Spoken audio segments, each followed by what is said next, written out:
Person in jail tonight after a fight a week ago at South Aiken High School where somebody fired a gun. Markale Forrest is charged with unlawfully carrying a pistol, carrying a weapon on school property, and disturbing schools. He's in the Aiken County Jail. Jalen Jones, Reggie Jones, and an unnamed 17-year-old have already been arrested in the incident. They're facing several charges. And as the investigation into that shooting continues, we sent a crew to South Aiken. News Channel 6's Ashley Flette spent the day speaking to local business owners who say the frequency of these types of situations is getting out of hand. With the fourth arrest in the South Aiken High School shooting, the question still remains as to what is being done to make sure that this doesn't happen again. Aiken public safety investigators say that the 17-year-old juvenile suspect and Jalen Jones were involved in a fight near the entrance to the South Aiken High School senior parking lot.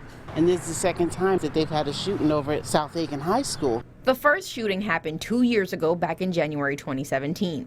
Suzanne Pilot owns Sugar and Spice, one of the stores across the street from the parking lot. She says she's confused as to why teenagers are grabbing guns anytime a fight happens. It's a high school, they're kids, and they're shooting all the time, it seems like, It's frightening. We spoke to one business owner who did not wish to go on camera, and he says he has footage from his surveillance cameras that show Markale Forrest carrying a gun, which you can see here, a snapshot taken from the video. Teenagers think like teenagers. They don't think like adults, and they're not responsible like that. They don't think beyond the moment into the consequences of their actions. What do you think it's going to take from parents, just everyone in general, to kind of stop this gun violence issue that we seem to have? I think it's a city problem.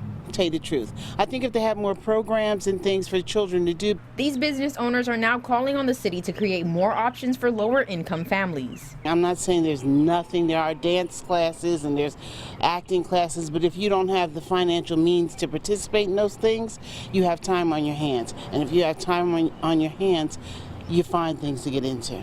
Pilot isn't the only one who thinks the city can do better.